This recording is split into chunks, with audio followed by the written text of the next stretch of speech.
had had enough. Well, you drove out there into the middle of nowhere and had some sort of loud verbal display challenging ET in general out in the middle of nowhere? That's what I was doing. I actually had a pistol in my hand at the time. I was really ticked off. When I was having this fit, I was waving the gun in the air, okay, and I had this fit. And at this moment, I said, okay.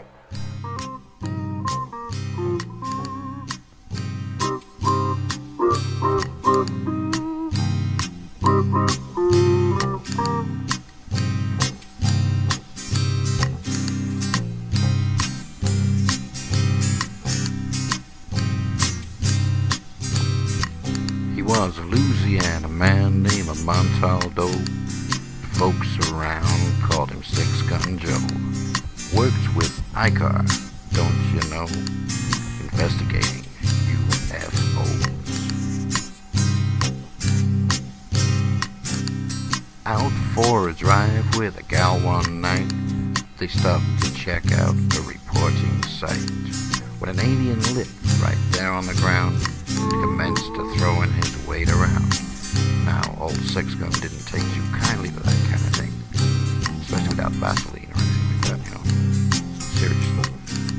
Well, Six Gun looked that critter right in the eye and said, "Any last wish before you die?" Yells, reached for his gun, quick as a twitch, and said, "Fill your claw, you son of a bitch." Now a legend spread across the land about this pistol-waving man. But if you're from space or from Earth below, you don't give no lip to Six Gun Joe.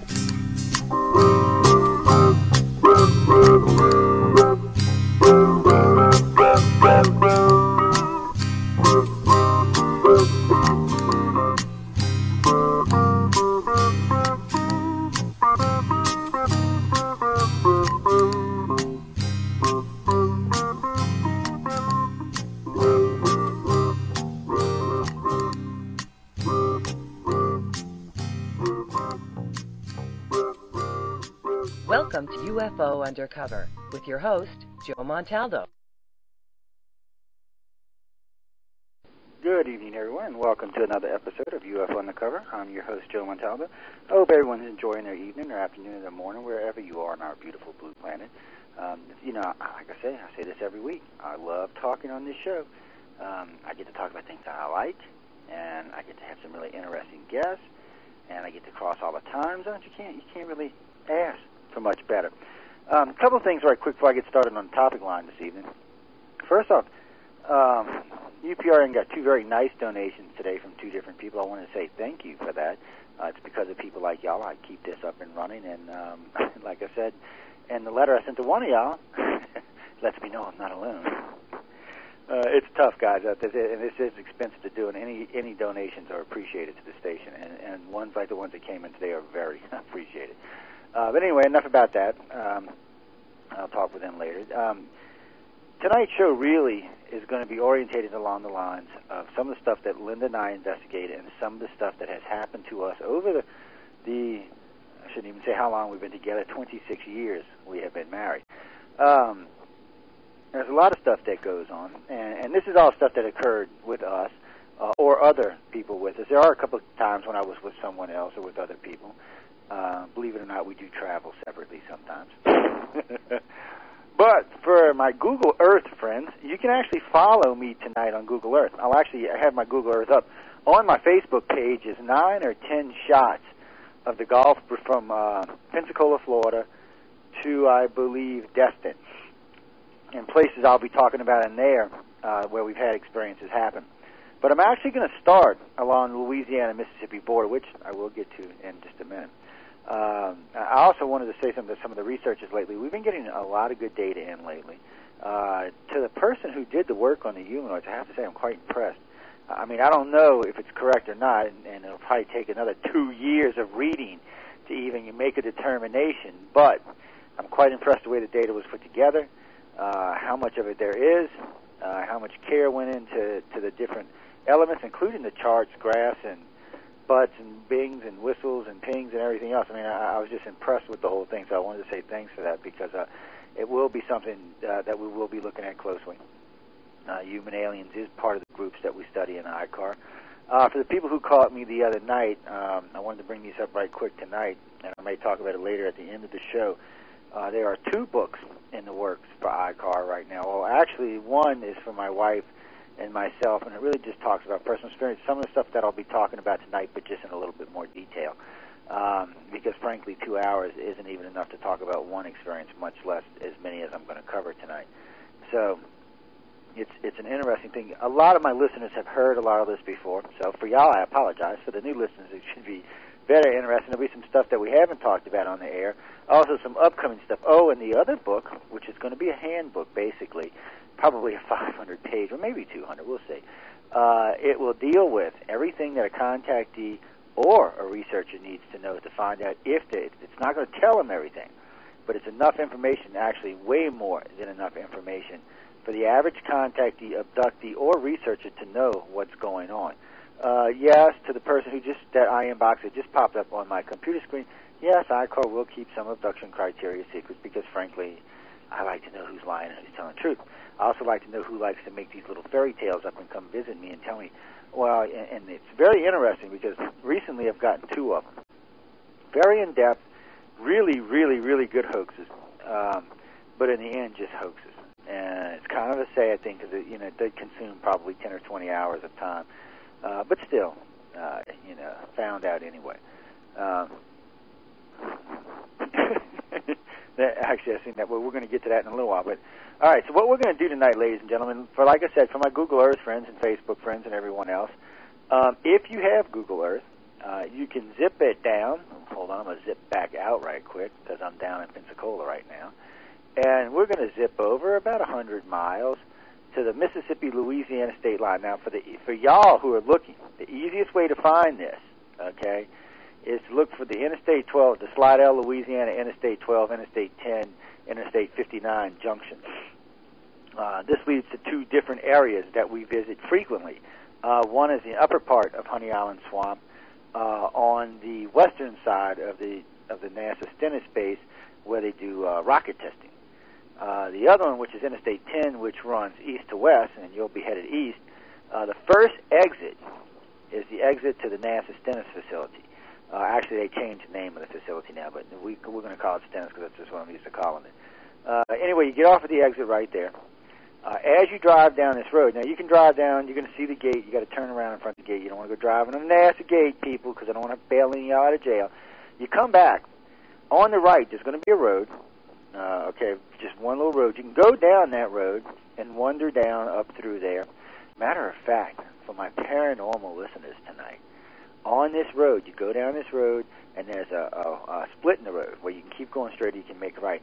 If you make the right about a mile down, not even that, maybe about a half mile down on the right, you're going to see a road with it goes back up into the woods. It's got kind of a manicured grass cut on the left side. There's an old children's cemetery back there, pre-1700s. It's like pre-1800s, 1780, 1790.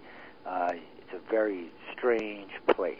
Now, we stumbled across this and some other paranormal spots while we're out doing abduction research, and don't ask what we were doing back there. But anyway, it's back there for the scary, hairy people who want to go poking around and stuff like that. And I got to say, we went back there with 8 or 10 people one night, and there was some wild crap happening. I'm not going to get into it because that's not what tonight's about, but it was scary, hairy stuff. It really was. It was kind of wild. But down that road, further, you stay on a blacktop road, you go down, there's going to be a dirt road. That's actually a dirt blacktop road off to the left. If you take a left and go down there, or just before there's another road on the right that takes you down to the boat launch. Either one of these locations, on several different occasions, we've seen stuff back there. We've seen silver discs over the gravel pits. They actually kind of look like they wanted to enter the gravel pits. It was weird. I don't know how to explain it, but we've seen them over there. Right on the Honey Island River, on the Pearl River, I should actually say, about a quarter mile from where the NASA entrance is, for where they bring in the tanks, through the river, because that's how they bring them up from the Gulf. They put them on barges and ship them up the Pearl River into the facility. About a half mile before there, not even that, about a quarter mile before there where the boat launch is, a couple of times we've seen out there, and we've seen UFOs, not USOs, underwater submersible objects. green glows zipping under the water. Weird stuff zipping through there. Occasionally you'll see something in the sky. A couple of times back there we've seen this. A couple of times we've seen saucers back there. Up on the main road, we call it the X spot. There's a spot you're on the main highway, right? When you get off at the Stennis exit going that way, there's a highway. Well, you're coming back down the main highway. You just left Stennis, you're coming down the highway. There's a road, it's a second road on the left. It's in a bend of a road. It's in the bend of a turn. It's a second road. If you go down there, as soon as you come down and you go a little bit around this little turn, there's an X in the road. And there's this clear spot off to the left. Okay? I'm going to talk about this experience in a little while. But some of y'all have heard this. This is where the alien had the hand in the car. I did have the gun, but I wasn't shooting at nothing. We'll talk about that a little bit, too. But I'm just putting out these directions so people have an idea of where we're at, because lately I've been informed from a lot of locals down here, which is kind of strange, and quite a few of my friends along the Gulf Coast, they would like to visit some of the places I talk about. And I think it's kind of cool that they can. And I'm hoping, because, we've had other people go to these places and have stuff happen to them. So I think it's kind of cool that they can. Well, they're adults, and you're at risk when you're doing this kind of stuff, because some of this involves MILAB, and we're going to get into that too. But like I said, it's scary, hairy stuff, and it's not for the avid. Now, anyway, we're going to go back up to Interstate 10. When I was talking about the Interstate 12, Interstate 10, Interstate 59 exit, if you keep going up Interstate 59, you get off Interstate 10, you go up Interstate 59. As soon as you cross over the Pearl River Bridge, getting ready to enter Mississippi, there is the Honey Island Wildlife Refuge. It belongs to NASA. It's on NASA land. Matter of fact, the whole time you're in this area, you're on NASA land. The buffer zone is just huge. It's just huge. They incorporated 4 small towns into their territory. They just absorbed them. It gives you an idea how big this base actually is. But anyway, you come down off the bridge, you take a right, and then you take a left, and you cross the cattle guard, and you're in the Honey Island Swamp. You go back about 11 miles.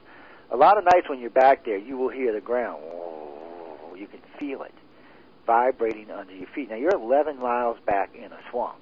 Now, granted, marsh and water carry quite well, So, we used to think maybe it's vibrating from interstate, because we're at the way the crow flies, we're probably 7 miles from interstate. So I'm thinking maybe it's interstate. No.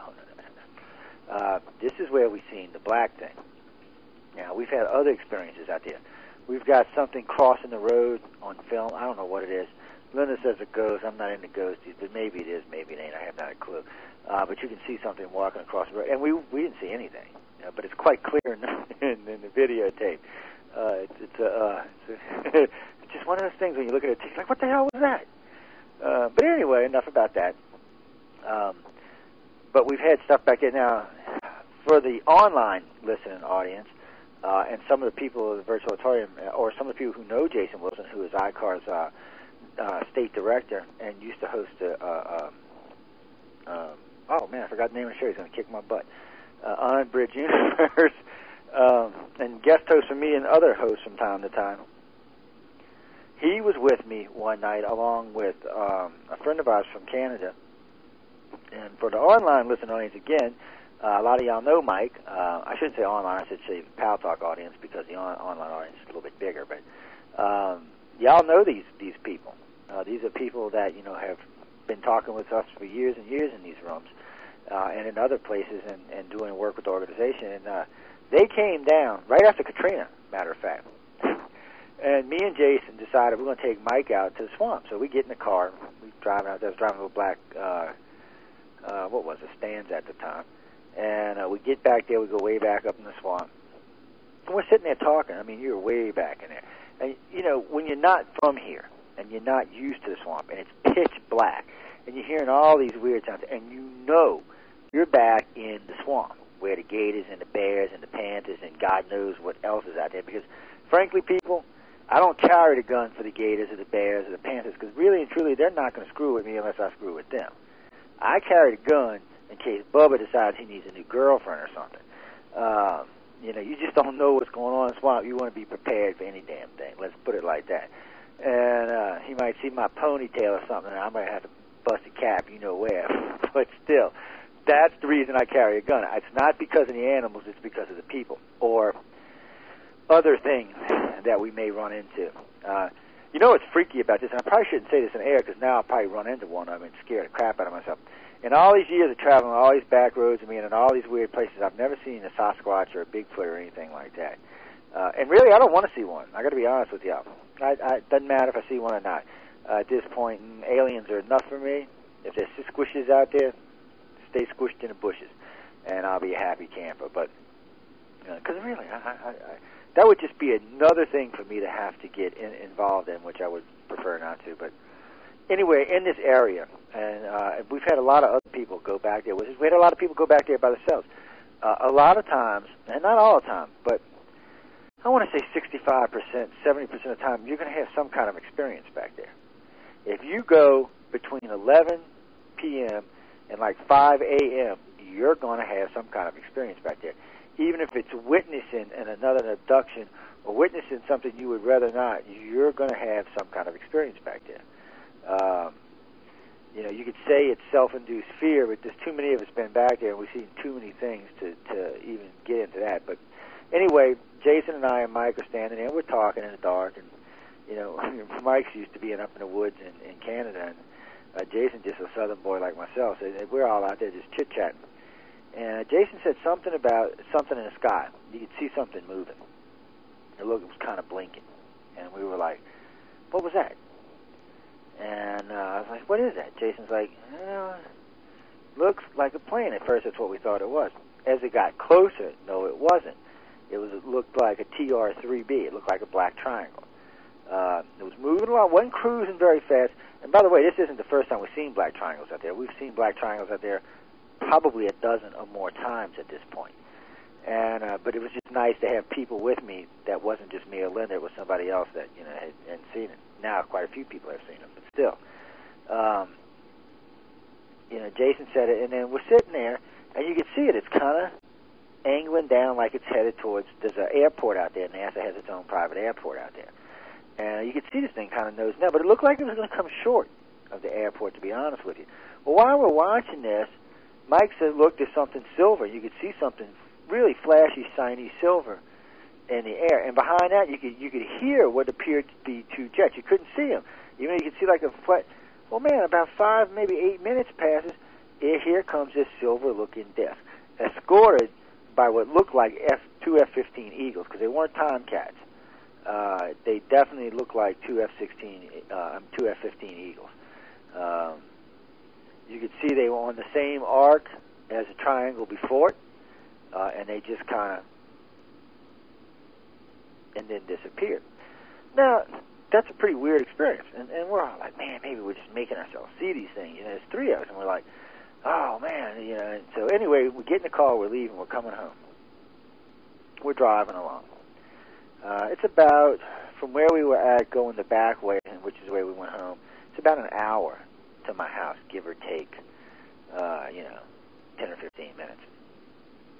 But anyway, so we're cruising along, and there's a big bright, you got to remember, this is dark, Interstate 12, pitch black dark this time of night, right? I mean, there's no lights out there at all. And the exit we were getting off on is this big, huge, lit up, like ungodly, just lit up exit. Well, we're driving. Jason said, man, we've been driving for like 50 minutes. And I'm like, really? And I'm like, no, really? Because the car only showed like 20 miles on it. I'm like, what the hell? So I said, I'm looking around, and I'm thinking, the scenery doesn't look right. And I said, well, we'll see what the next exit is. Well, about 15 minutes later, here comes the exit. We're getting off at the exit. We missed our exit by almost 50 miles, 40 miles.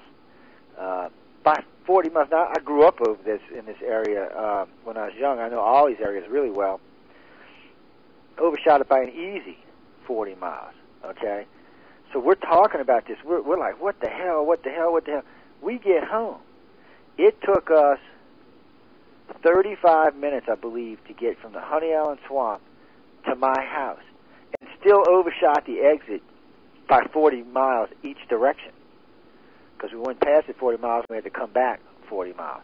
So that's a total of 80 miles. Even at 70 miles an hour, I'm looking at an hour 15, hour 20 minutes, not including the original 40 or 50 minutes it would have took to get to where we were, to complete the trip. So I'm like, this is like 2 hours now, an hour of 30 minutes or something. I don't know. Really didn't talk about it much after that. We talked about it online a few times. Didn't work through too many memories. Had a couple of little flashes here and there. Kind of wondered about it. Haven't talked to Mike about it in a while. Was talking with Jason about it the other day, kind of, sort of, half-heartedly. We were discussing it and where it might actually lead to, but that's in the Honey Island Swamp. Now, I've been back there with, like, Gia Scott, who hosted On the Shades, and a few others from in here. And Linda's been back there with me. We've had family and friends back there with me, and we've had a whole host of experiences. None like the night of the Black Thing. Nothing like the night of the Black Thing. I mean, guys, it's hard to even put this into words. Okay? Lynn and I were just basically, we're in the little stand, we're just basically goofing off. It was, I want to say it was after midnight, but I can't swear for sure. I'd have to talk to Lynn to be sure, but it was late, and we were just kind of nosing around. See, what we used to do a lot of times is we drive up to Mississippi or Florida, and then we'll drive through some of the hot areas we know and see if anything's going on, or see if we see any abductions or anything that we might be able to get involved in. And then sometimes we'll come back on the way home and we'll stop at the casinos and gamble for a little while. And then there's a couple of places we hit between the casinos and New Orleans, which is about an hour drive between them. And a couple of places, including the Honey Island Swamp, that we go hang out. And especially sometimes 2, 3 o'clock in the morning. And actually, I do think it was early in the morning when this happened. I want to say like 2 a.m., but I got it written down, and I actually got it on audio somewhere, so I'll go back and double check to be sure. But we're just sitting there talking. I mean, nothing special, not doing anything special, hanging out, and it's hard to explain, but Linda was like, the darkness moved. So it was like the darkness moved. That's the only way I can explain this. Okay, it was like it just moved forward. Now I'm looking out of my car, and my car is black, and it's all black. There's no silver bumpers and nothing. The bumpers are all black. Everything's black. And I got actually fairly dark tinted windows, and it was dark outside. I mean, black. No moon. You could see the stars, but it was dark. I mean, it was like black on black. So this thing just kind of moved forward. That's all I can say is the darkness moved forward. And we were both like, now I can't say this part on air, but we were both like, what the blank, blank, blank, blank, blank just happened? Okay? So, got a little paranoid at this point. Stepped on the brake, because the car was running. You just stepped on the brakes for the brake lights to come on. And when the brake lights came on, the red reflected about 5 feet from my bumper. Now, the woods were a good 60 feet from the back of the car. And when the lights came on, this thing just you could see the red light reflecting off of it. And I was like, what the is that? And Lynn and I were both kind of just chattering at this point, is the only way I can say it. We were both just, because this was really, really weird.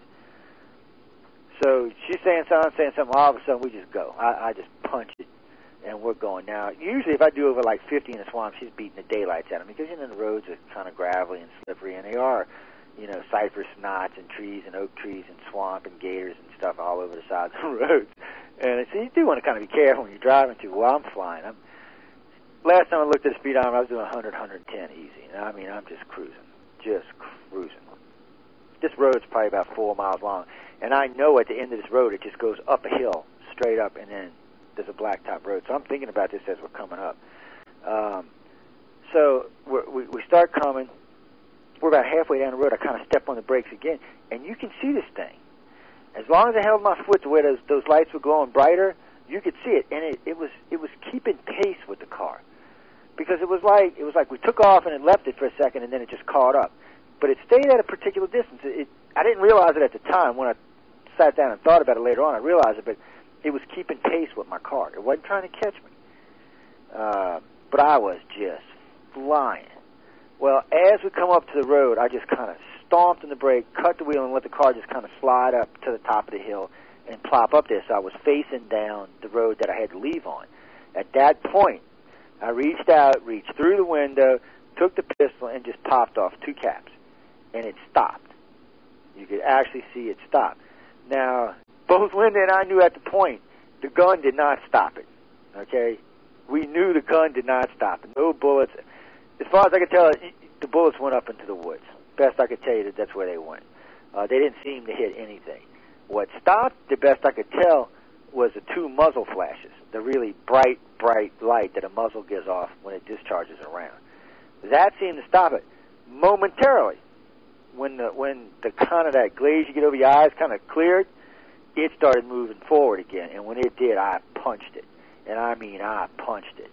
Now, we're cruising down this blacktop road. It's going over these little bridges and hills. And, I mean, we're flying, guys. And I mean, just, I don't even know how fast this car goes, but whatever the top speed was, that's what we was doing.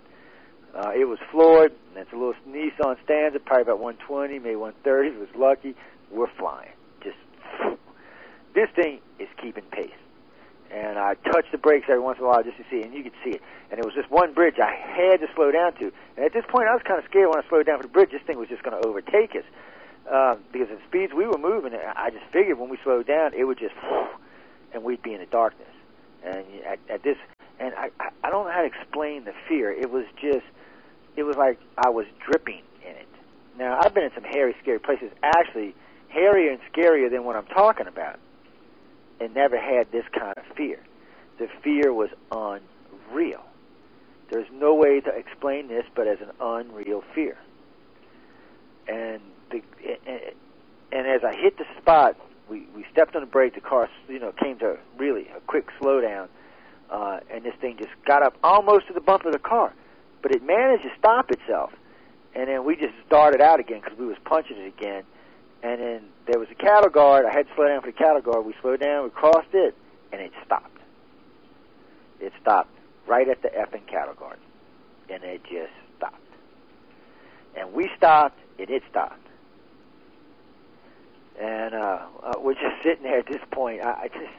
Both of us just like, Jesus, blankety, blankety, blankety, blanky. Well, what's odd about this, and I've had other people say maybe it's what it was feeding on. First off, I have to say this was intentional because we were in a hot zone. We had been. Linda and I call it a gift, call it whatever you want, but we got a sense, I guess because we're both abductees. A lot of times we can sense when ET's in a general area. We'll go looking. We're actually stupid like that. We've actually, that link that they keep with everybody, we've actually kind of learned how to use it as a GPS. I guess would be a good way of calling it. And it works sometimes it don't work at all.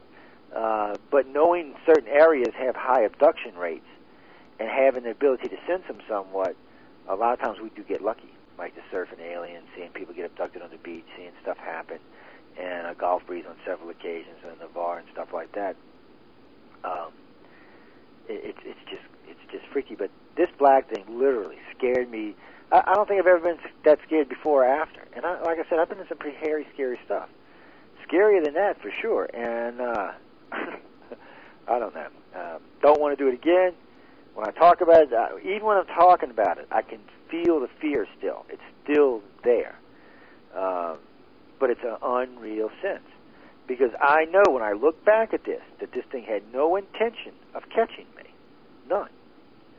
It was there simply to scare the living blank, blank, blank out of me, and it did a good job. Now, when this happened to Linda and I had never heard this happening to anyone else. Well, I got on Wake Up. I was hosting Wake Up USA at the time, and I got on the air shortly after this happened. I was still kind of shook up from it. And you can hear it. If you can find the archive, if it's still out there, you can hear it. I mean, you can hear it in my voice. I was still shaken up quite a bit about it. And I talked about it then. And so it's out there if anybody wants to hear how it was the night it happened. It just scared me. That's all I can say. But anyway, so that's the Honey Island Swamp. That's the side off of I-59. Other stuff than back then happened. Here's two experiences that link together. Pirates Cove is a place in Slidell, Louisiana, near the Wrigley's Pass. And it's kind of funny, but we were in this swamp that night where I was telling y'all about the black thing at. And we're just hanging out. looking around, and Linda seen what looked to be a T3 going over the middle of the road. Now, you got to understand, we're in the middle of nowhere. And she was telling me about it. I didn't see it. She was telling me about it. Well, we start driving down the road to see if we could get a clear spot. We find a spot you could see it. And it crossed, and then about a half mile of the road, it crossed the road again. And then it kind of started drifting, like it kind of weirded me out a little bit, because it just kind of started drifting, like it was floating up towards interstate. And we watched it, and it went up, and it went up, and then it crossed over Interstate 59. And we zipped around, because there's a bridge you can go underneath the interstate. We zipped around, got on the other side of the interstate, and then the road ended in the river. So we had to stop. And we watched it. It kind of started drifting off. Well, we jumped back around, jumped on the interstate, and headed back towards New Orleans. Well, we're zinging that interstate about 80, 85. Can't find the thing. We're like, shit, where'd it go? Man, we done lost it. We get in just before Slidell, before we get to the second exit in Slidell. This thing just like drifts over the top of Slidell. It just kind of like floats back off to the left. And we were like, where the hell did it come from?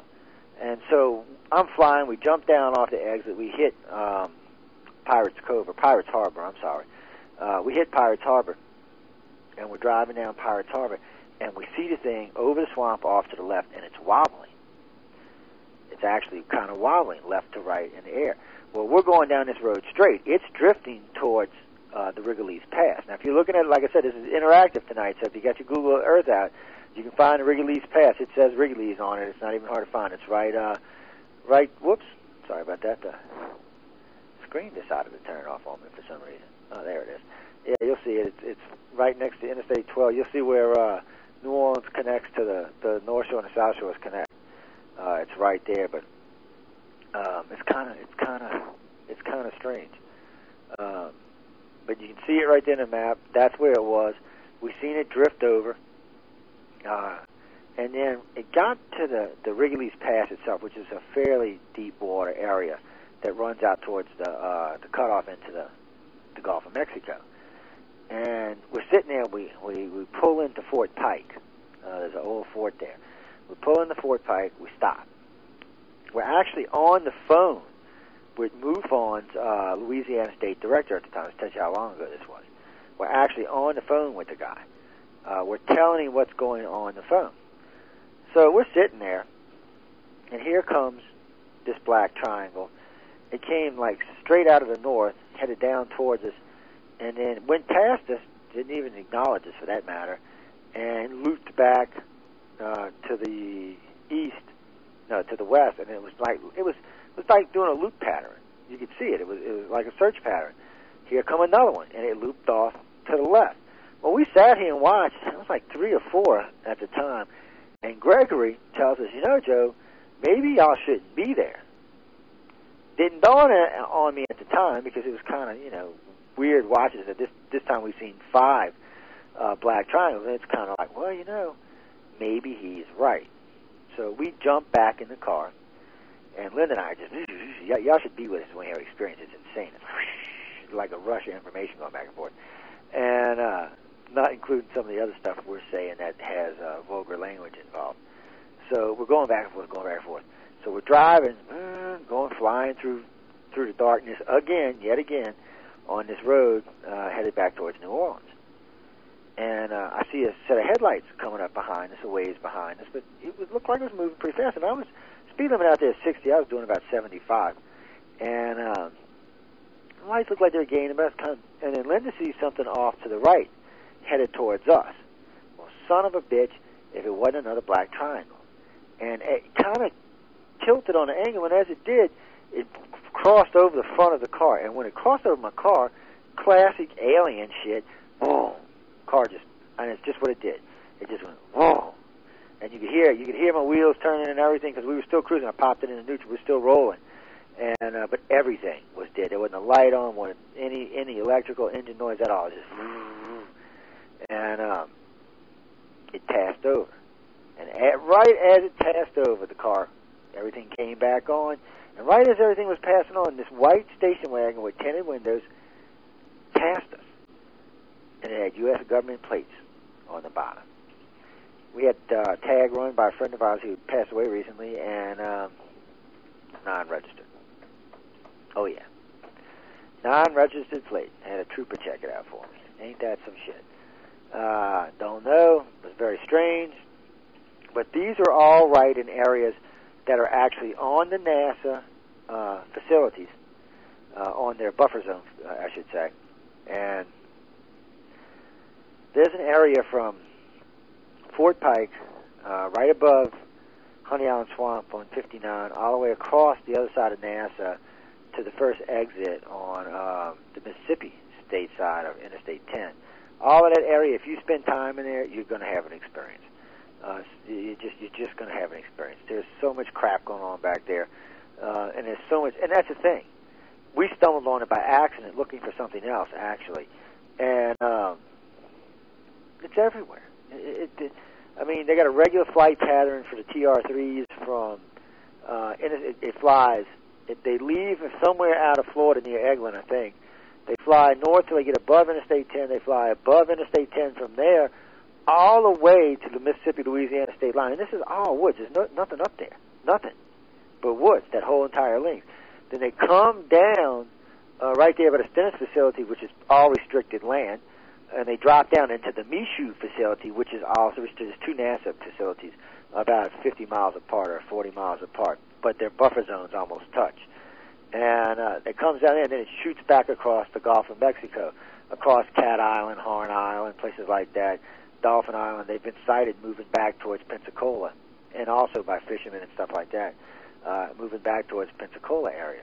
So we know there's a regular flight path through here where they've been testing these things forever, and it's just because of the way they fly, they're rarely ever seen. But we've told people now, and people have gone out and seen them for themselves. They've got out there and got into areas and hung out and were quiet and didn't turn on any lights or anything. And see, I think, especially when you're looking for stuff like the TRs, these people who go out there with all these lasers and all, you're not going to find ET.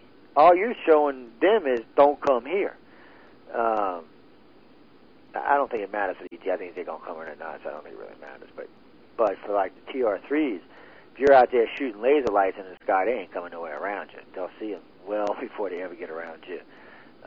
But if you're out there and nice and dark and they don't know you're out there and you're out somewhere in the woods and you've been out there for a while and nobody really knows you're there, and you get a lot of times you'll see them. And those approaches, and like I said, I wish Jason was here, I'd get him to tell you all about it, but those approaches coming in the NASA area up there seem to be quite busy.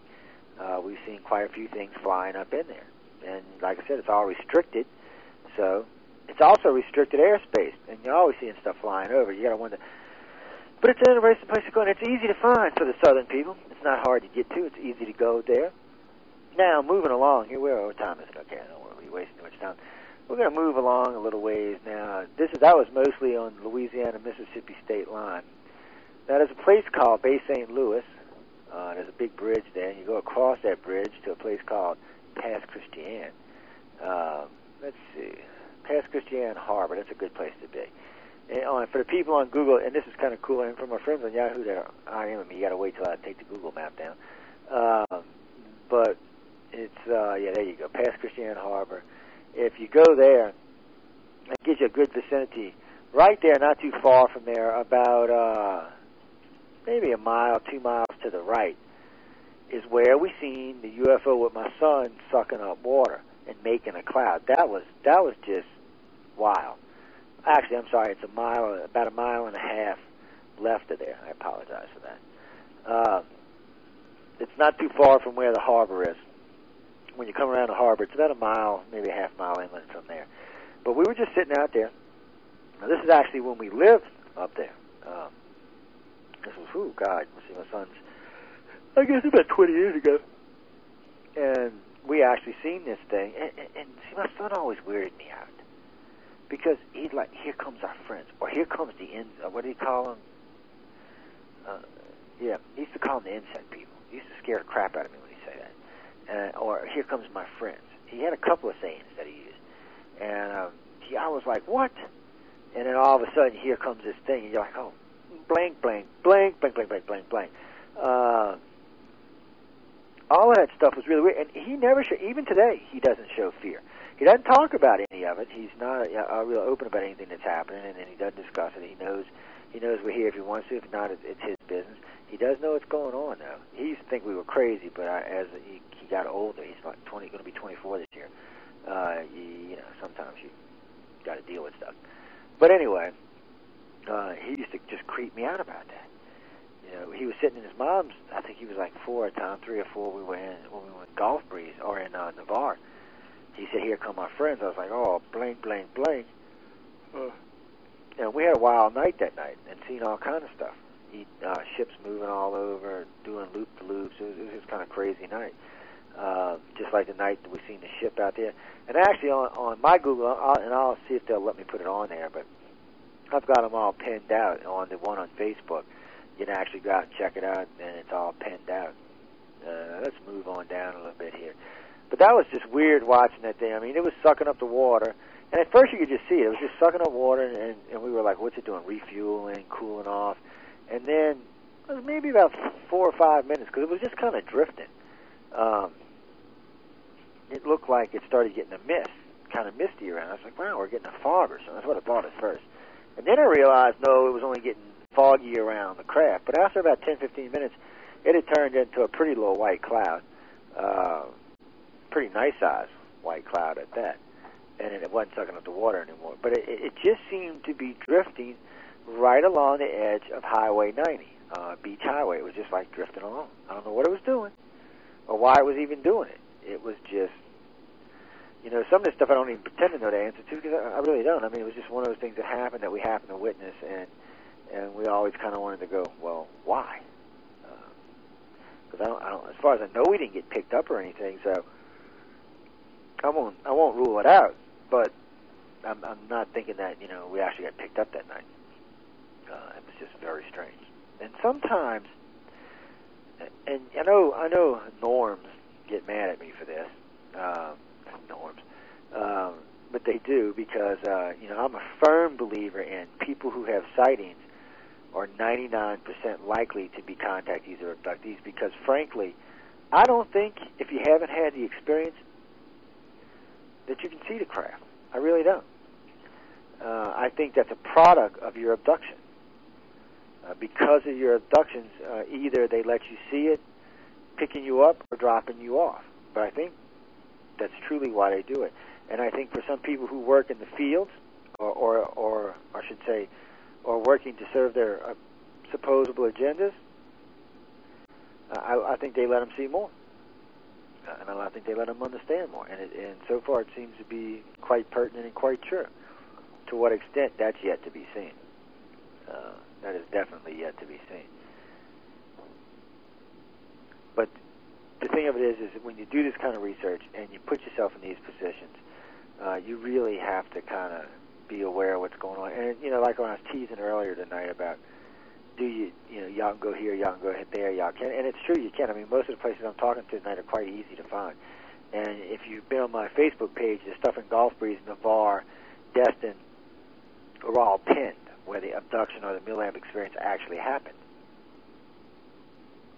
So you can actually take an aerial shot, the longitude and latitude's on there, and you can put that in your GPS and actually drive to the spot where it actually happened. I always did like being able to do stuff like that, because one time, and this is one of the things that got Linda and I to having some weird experiences in Florida, by the way.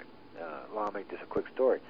We were down in Golf Breeze looking, it was like 2 o'clock in the morning, looking for Ed Walter's house. That's what we were doing. All right? We didn't want to go knock on his door or anything like that. We wanted to be able to correlate where he was at versus where he said the abduction happened. We found the football field, no problem. And we found where they probably could have been a landing. But we wanted to correlate his house to it. So we started spending time down in Golf Breeze because of this reason. And it wasn't for a couple of weeks that we realized that we were having experiences down there. And then after some long experiences, I should say, we realized there was something really crazy going on. And thanks to some recovered memories, some other stuff, you know, it was just, the whole thing is just freaky. It's like one door opened another door, which opened another door, which opened another door, which opened another door, which opened another door, which opened another door, which leads to where we are today. And it's kind of insane the way things work out. But I do think that the aliens, and as far as that as the military, the MILABs go, because I was talking with a friend of mine the other day, I think the ones that help them work along agendas, they do tend to give them, to have some benefits, some fringe benefits, I guess we could say, because there does seem to be more information. Of course, like I've said before, they could be lying, but a lot of this stuff is corroborated, but I don't think it's really so much lies as it is that they're saying, okay, well, look, you're pushing our agenda, you're helping us do this, you're helping this, or you're helping that, or you're serving as a keeper, or what have you. I think it's more because they think you can handle the information more than it is anything else. Because I don't think they think you can do anything with it. I just think it's, if you can handle it, they say, well, what the hell, and tell them and kind of give them an idea, which is kind of cool. And it's kind of cool to talk to those. There's a very few and far between people, but still, it's kind of cool. Now, moving along. Dauphin Island. Let's see. Let's zoom out for a minute. This is one of Linda's favorite places to go. She wants to move here, y'all. I'm not sure why, but, she wants to go there. We'll go. Okay, here we go. Yeah, I was wondering how long that would take. Dauphin Island is like a throwback out of the 50s, I guess, might be a nice way to say it. Today Katrina wreaked some pretty good havoc to it, but it's starting to make a comeback. I think there's an oceanographic place there as well, and another little Spanish fort or something out there. There's also a ferry that will take you to cross the bay to Pensacola. You get to Pensacola. Actually, I think it takes you to, if I remember right, Orange Beach. Nope. It takes you to Pensacola. That's where it takes you. But anyway, you can jump on there. We have had some just weird stuff happen there. We were driving along one day, just driving along the interstate, headed to Pensacola. Next thing we know, and I mean literally, the next thing we know, we're driving around on a neighborhood on Dauphin Island. I mean, what the hell? We're just driving around in a neighborhood on Dauphin Island. It's, we were on interstate headed to Pensacola, and next thing I knew, we're driving around in a neighborhood in Dauphin Island. Yeah, it's you can feel there's something dark, creepy, bad. I don't know what the hell it is. It's definitely something that you got to kind of wonder about. Now, what's interesting about that is Dauphin Island. There's a spot. I can't tell y'all exactly where it is because this is classified, and if I tell y'all, I'll have to have my men in black come out there and kill all y'all. But we call it the null zone. It's actually west or east of Dauphin Island. It's only a small area. It's probably about 20 miles square, maybe 30 miles square. And we can find no UFO activity there, no abduction activity there. And every contactee that we have brought there has told me the same thing. They felt disconnected. They were no longer connected to whatever alien was keeping them under surveillance. We've used it as a reset tool for contactees that have gone over the edge from entirely too much contact or information overload. You take them down there, and it allows them to reset their mind, for lack of a better way of saying it. It breaks contact for a length of time so that they can reset. It's very strange. I only know of one other place like it in the United States. And whether or not it's by choice or if there's something there that keeps the aliens from being there, there's something. Like I said, it could be by choice. The aliens might not just want to go there, but I find it odd that we can't find anywhere else in the country like it. But yet, it's just, and it's the simple fact that contactees say that they don't feel anything when they're there.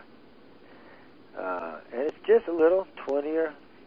You know what else I find interesting about it? I can't tell you where it is, but on the Google map, it's actually highlighted alone.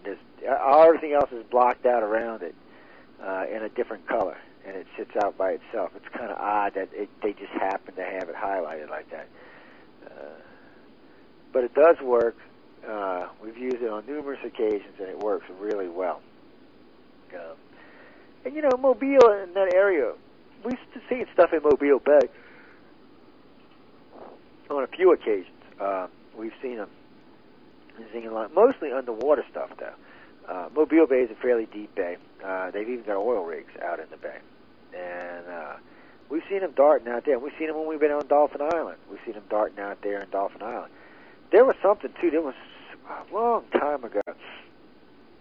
You used to be able to drive out to the end of the island.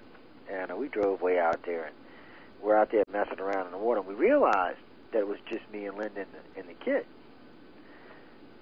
But it seemed like a few minutes earlier there were a lot of people out there. But still, it was just me and Linda and the kid.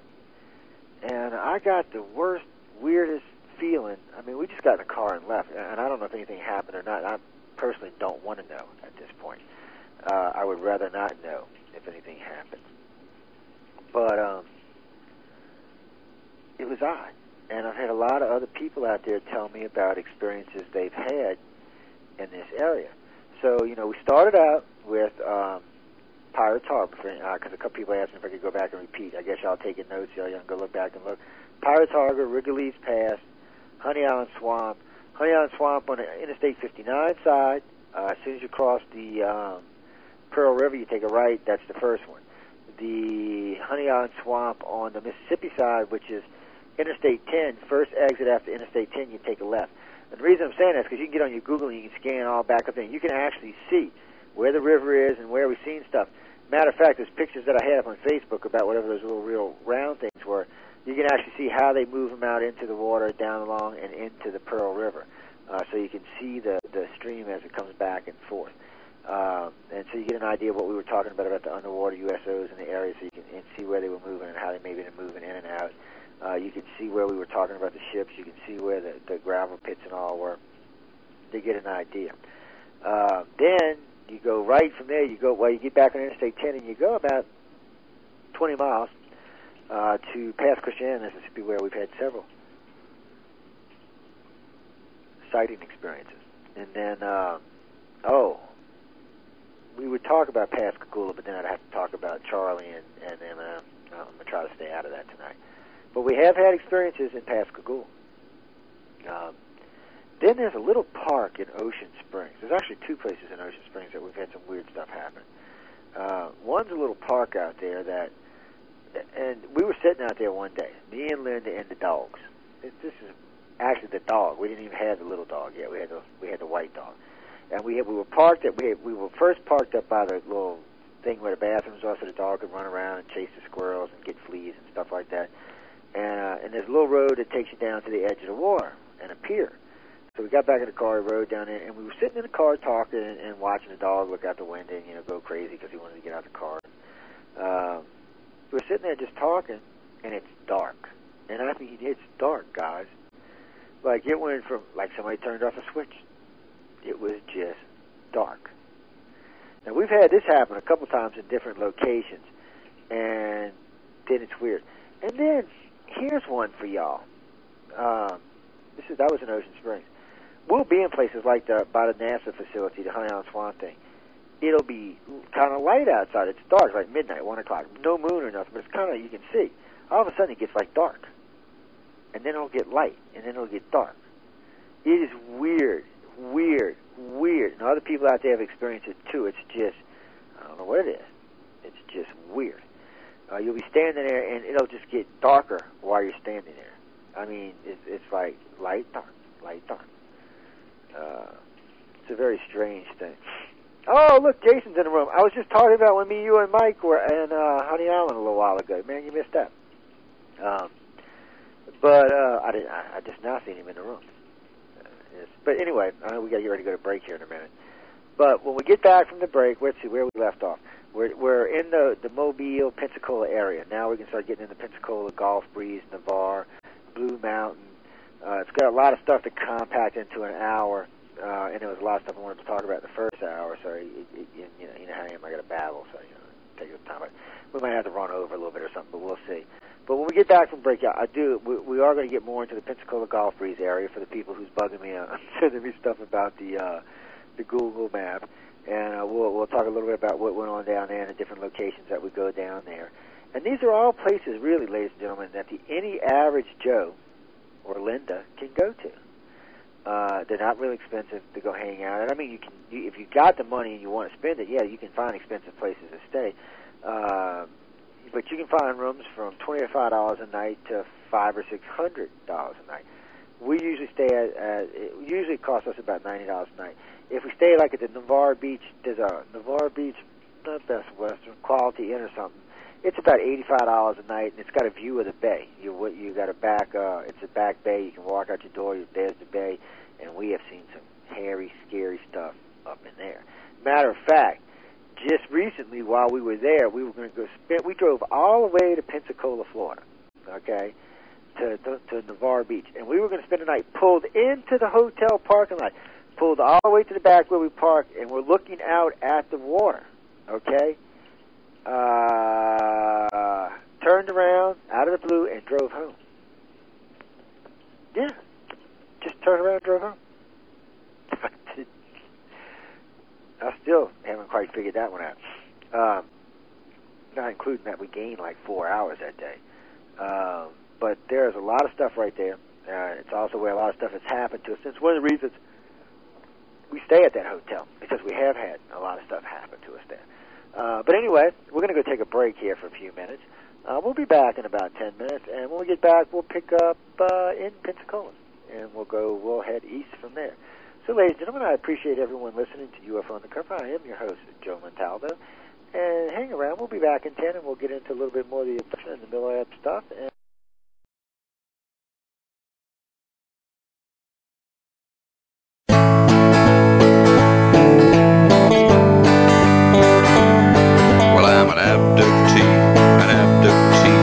aliens came and kidnapped me from behind when I was swimming. It's not likely they were women. I'm an abductee. They come from outer space. They fly past Mars and end up on Uranus. Well, I'm an abductee, an abductee. They got me high on gravity. They poked and probed like I got dated. I guess you could say I've been alienated. I'm an abductee. They come from outer space. They fly past Mars and end up on Uranus. Well, I'm an abductee, an abductee. They came here from another galaxy, a billion light years through space and time, so they could be a friend of mine. I'm an abductee. They come from outer space. They fly past Mars and end up on Uranus. Well, I'm an abductee, an abductee. Nothing much ever bothered me, but I'll bet they don't miss me. They didn't even stop to kiss me. I'm an abductee. They come from outer space. They fly past Mars and end up on Uranus.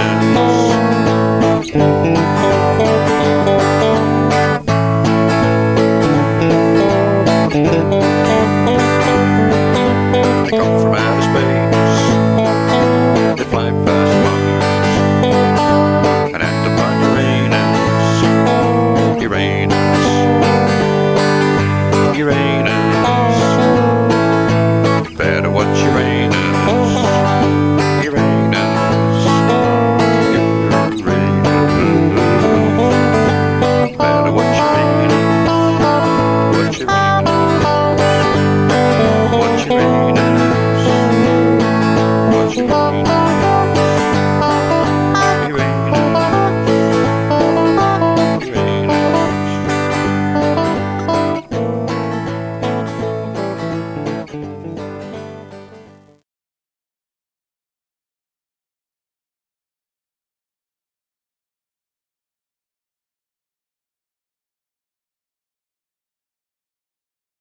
had enough. Well, you drove out there into the middle of nowhere and had some sort of loud verbal display challenging ET in general out in the middle of nowhere? That's what I was doing. I actually had a pistol in my hand at the time. I was really ticked off. When I was having this fit, I was waving the gun in the air, okay, and I had this fit. And at this moment, I said, okay.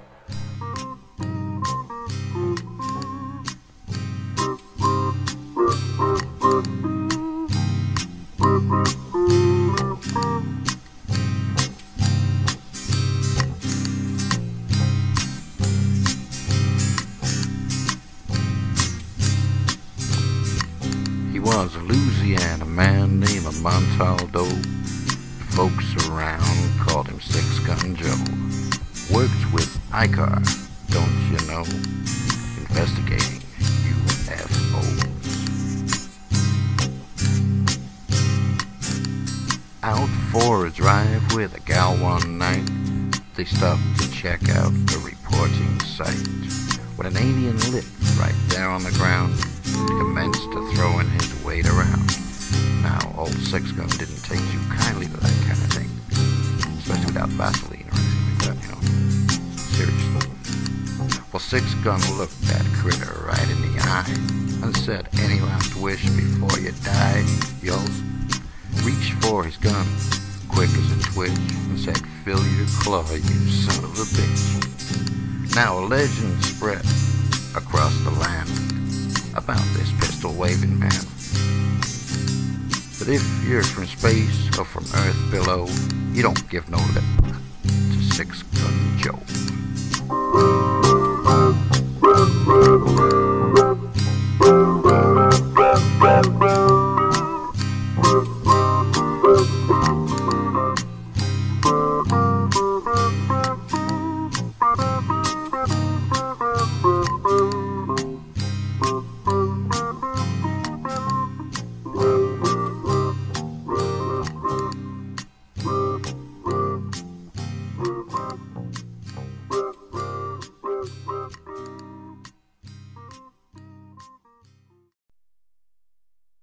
Cover with your host, Joe Montaldo.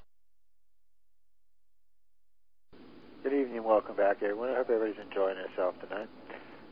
Something I want to get into, I got the instant message about the song. Yeah, that was actually in the Honey Island Swamp, to the person who sent me that.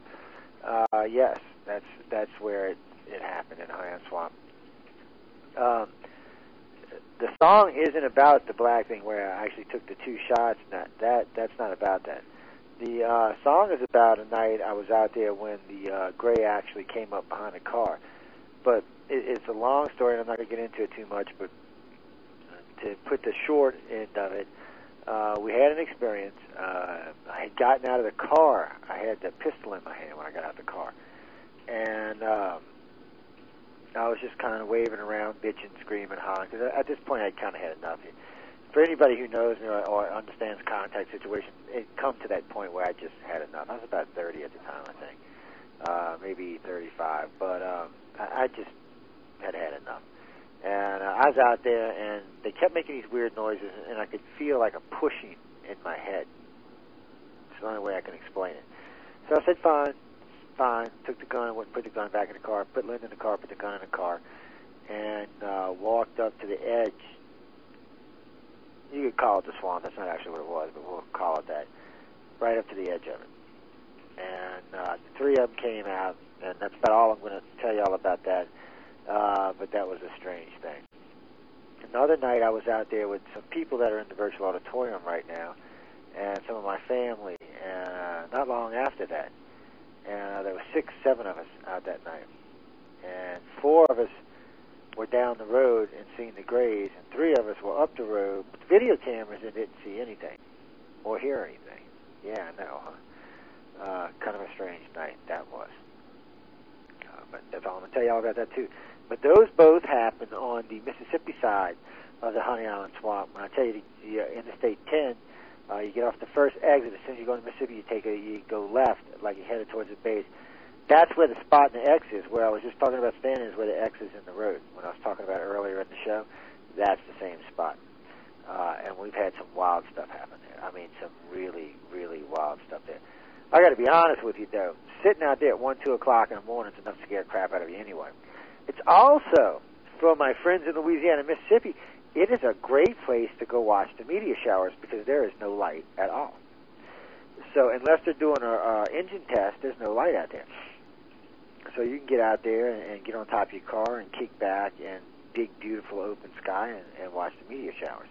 And it's one of the few places near the city that you can get out that doesn't have a bunch of light. So it's kind of a nice place to go, other than for aliens and T3s and everything else. But that's what the song's talking about, and that was a wild, wild night in general. I don't even know how to explain that night. It was like we were out of phase. Is the only way. I was blown by cops on the interstate. Actually, there was one sitting on the side of the road coming out of the swamp just before interstate. He was a local sheriff out there, and he was sitting there running radar, and I blew by him. I had to have been doing at least 80, and it was like he didn't even see us. It was more than that, though. I mean, we was on interstate. It was weird, but we'll save that for another time. That was a really strange night. Strange the night I was doing I'm One with the Car, which I've done that a couple of times too. Got that off of another movie, but we're not going to talk about that. It was kind of strange. I'm One with the Car. But going back we're going to head back over to Pensacola because I really want to talk about what goes on, a lot of what goes on down there. And while I'm saying that, let me bring back up that map because I like to have it in front of my face while we're talking. Right when you hold on a second. Sorry, guys, I need a drink. Right when you come in to Pensacola, you're coming off Interstate 10, you're taking the 110 cutoff, you're following the 110 down to Pensacola itself, you're entering Pensacola. You get into Pensacola, of course, you're going to cross the Bay Bridge into Gulf Breeze, where Ed Walters had some of his experiences. He had some in Milton and some other places out there, too, that you can find. All of these places are pretty easy to find. None of them are real hard if you roam around. There's some weird places down there like Niceville. Niceville is like a military town nestled on one of the many military facilities they have down there. Several really big ones in that Pensacola, Navarre, Fort Walton, Destin area. There's some really big ones. And there's some strategic bases down there as well. It's also the largest non-nuclear testing facility in the world. I think they said Eglin's 884 square miles. It's huge. And there's other bases besides that down there. And then there's a couple of test facilities we ran into, biological, chemical test facilities we ran into on the way down to St. Joe or St. George, somewhere down there. It was in National Forest. And big signs, well, not big signs, but brown, like the park signs, you're going by, you'll see it says U.S. Air Force biological chemical testing. You're like, what the hell? It's kind of weird because you're driving through this road in this peaceful, beautiful pine forest. Woo, just driving along, minding your business, and here comes this sign. You're like, okay. Places you probably shouldn't be alone. You might become a test subject. It's kind of strange. But down there is also the butterfly migration. We went down about 3 years ago for Linda's birthday, and they're migrating by the thousands. I mean, it's sad because when you're driving on the bridge, you're killing them by the damn hundreds, but they're just everywhere. I mean, the monarch butterflies are just everywhere. They're beautiful too, so it's kind of interesting thing to go see. Yeah, I know. We see everything just because it's alien related. We just get to see other stuff because it's alien related, I guess I should say. But you get in these areas. As a matter of fact, when you first get into Santa Rosa Island, okay, you're going into Gulf Breeze. You drive into Gulf Breeze, drive through Gulf Breeze. Then you're going to get to the beach, the Santa Rosa Island and the Highway 98 split. You're going to stay right. You're going to pay the little, I think it's $1 toll to get on the island. And then you're going to drive over the bridge and get on the island. And you're on Santa Rosa Island now. Now, Santa Rosa Island is interesting. On the right side of Santa, if you take a right when you first come off the bridge, I think it's Fort Pickens. There are some really wicked underground facilities there. We were there, and sticking a nose, because we had some experiences earlier, and not far from there, military abduction kind of stuff. And we were out there with some friends because some other people that we met from the area said that they had been taken there also. And then I was talking with Leah Haley, and she told me she had been taken to this facility. And anyway, it's right there. Katrina kind of buried it, and one of the other hurricanes kind of buried it, but now they dug it all back out and everything and opened it back up. But it's a park. It's Fort Pickens. You know, they got big guns out there and all kind of stuff like that. And they've kind of, what's crazy about this place is it starts out at Fort Pickens, right, and it stays at, but they've got like cannons from 300 years ago displayed, and then they've got like World War I and World War II guns, big guns out there as well. It's kind of a wild place. But getting back to what I was talking about, while we were there, we found doorways to 3 underground facilities. Now, being that this was a military base at one time, it doesn't surprise me that there's like underground bunkers and underground things like that. So we were kind of like maybe not. Then we started, one of them we found, it was pretty, like triple double doors on them, so you could bring something big in. And you could see that it angled downwards when you were looking through the side of it. Well, then when we looked, they had above ground generators, and you could follow the cable going down. You couldn't get in because the doors were padlocked, but they had cables going down in there. So whatever it was, and you could even see light further down. So they were definitely running power down there, and they definitely was something underground there. It could be anything now. Then we found another place. Now this was really odd. We were walking around this gun embankment. And there's some bushes and some sand. Just looks like an old abandoned gun embankment, and they got like hardened bunkers you can walk in, half buried in sand, and now you can get in there and walk around and stuff. But I don't exactly know what happened, but it was like bam, you were there, bam, you were in a facility, and then bam, you were back. It's really hard to explain. It was just really weird.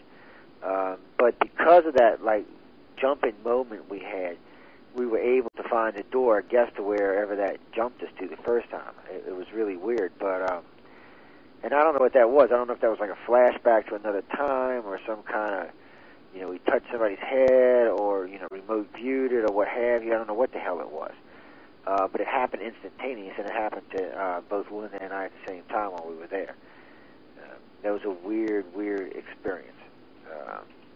But anyway, to make a long story short, we seen the underground facility there. And then when you drive around all the way to the end, there's like a tourist thing at the end of it, where you go. And they have blatantly, going under the bay, a tunnel. It just leads off to the side, right behind the tourist thing, and just keeps going down, and you can see it angling out, going out underneath the bay. It looks like it spreads out all underneath there, so I don't know what the hell that is, but it's definitely there, and there ain't no hiding it, and they had all kind of stuff out there, and then they had 3 generator houses, I mean big ones, like the normal-sized houses. These were generator houses, so you could see all the equipment, for whatever this was, but, don't know what it was, and there wasn't nobody you could ask about it, so...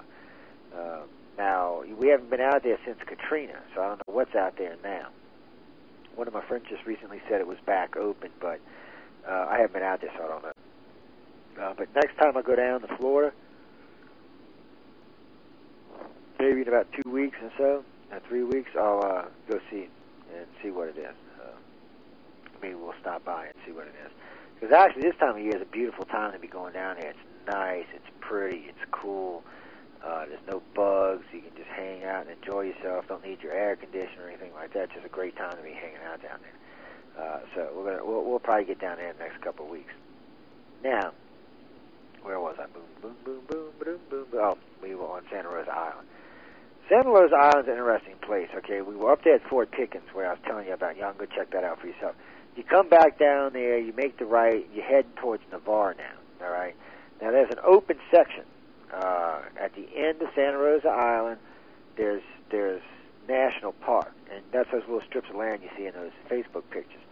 But there's National Park from there to Navarre Beach, where we go stay a lot. Well, up in there, I'd have to say I listed, I think, 8 or 10 experiences on the Google map. It says like alien abduction, military abduction, things like that, but I would have to say in that 11 or 12 mile area, we've probably had 30, 40 things happen to us. not including witness and abductions on at least 5 occasions. I think it's more than that, actually. There has just been some wild stuff happen up in there. At the end of that, Navarre Beach is where Linda and I and the baby got picked up when it used to be Opal Beach and all, when I forgot what hurricane wiped it out, but it was 20 years ago. I think it was 1991 or something. But we had all gone down there and had gotten picked up. And I've talked about this before, and this will be something that will be getting written about too, but it was an alien and a military abduction experience. There was definitely military involved, and there were definitely Greys involved. It was a very crazy experience. We seen people. I don't want to say being tortured, because they weren't really being tortured, but whatever they were doing was unpleasant. Let's leave it at that. We seen the room with the stirrups with the eight the stainless steel things with all the women in it, the redheaded doctor guy, the guys behind the glass. The guys we seen running down the pier, we seen them on board, or not on board, but wherever we were in this underground facility. Now, what's interesting, there's a picture on Facebook that I clipped out, and there's a building in the sand if you're looking at Google and you're going down the beach and you get to Navarre, you're going to see Eglin Air Force Base. If you go on the base about a quarter mile, you're going to see a little building. There's an observatory up in the top part, you're going to see, but that's not what you're interested in. Even there's a picture of that observatory on that radar dome, whatever it is, on the Alien Enigma site, and it's got this weird orb around it. It's kind of strange, but there's a picture of that there. There's also a picture of this building I'm talking about on the Alien Enigma site. I forgot about that, but there is one on there. But on the Google map, you'll see it. It's in the sand. It's on Eglin. It's ELGIN, or I'd have to look and see. It's E, though, not A.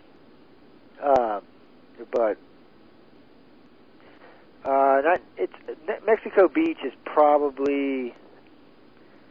See, Mexico Beach is on the other side of St. George, so it's probably an hour and a half from where we're at, give or take, because we're in Navarre, so it's probably about an hour and a half down from there. Because Panama City's it's longer than that, actually, because Panama City's an hour from there. It's about 2 hours from there. Yeah, Mexico Beach is about 2 hours from Navarre. Just driving straight down Highway 98, you can get there, though. There's lots of cases all along the coast. But going back to what I was saying, that was a basic experience in the Navarre area. When it came in, we lost a whole week down there. A whole week. It just poof.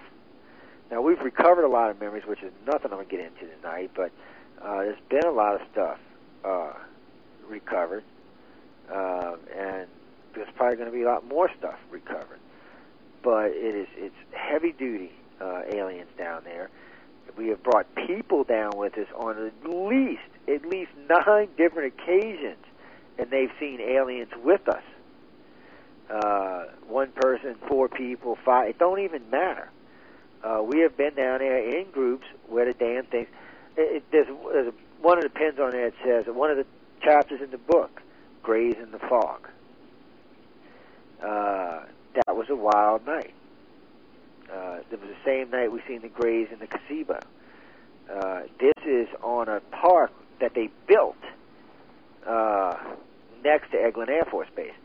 It used to be where we used to go. You could drive in there, and it was just sand and dirt all the way up to the fence, and you could just hang out, and nobody came back there and stuff like that. But now it's a park. Yeah, it's a park that has certain times. But anyway, that's also the same area where we seen the ship on the beach. This little corner right here in Navarre, there's 3 sets of condos that sometimes you can get rooms there. If you can't, on the other side of the bridge, on the back bay, there's the Navarre Quality Inn and the Navarre Best Western. We like to stay at the Quality Inn because it looks over the water. When you can get a place up there, though, it used to be there was a lot more hotels there before. I forgot what hurricane it was that wiped all that stuff out. It wasn't Katrina. It was way before Katrina. But there's still 3 or 4 condos, buildings there, and sometimes, like this time of year, you can find pretty good deals. $200 for a room on the beach, walking out. So you can get rooms on the beach, but I like the Back Bay personally because I get a better look at the base. But it's a strange place. Like I said before the break, I mean, we drove down there 3 weekends ago. We drive down to Pensacola. We're going to spend the night. All right. Boom, boom, boom. Drive down to Pensacola. We get down there. I had a lot of weird stuff happen on the way, but we're going to skip all of that for now. We get to the hotel in Navarre.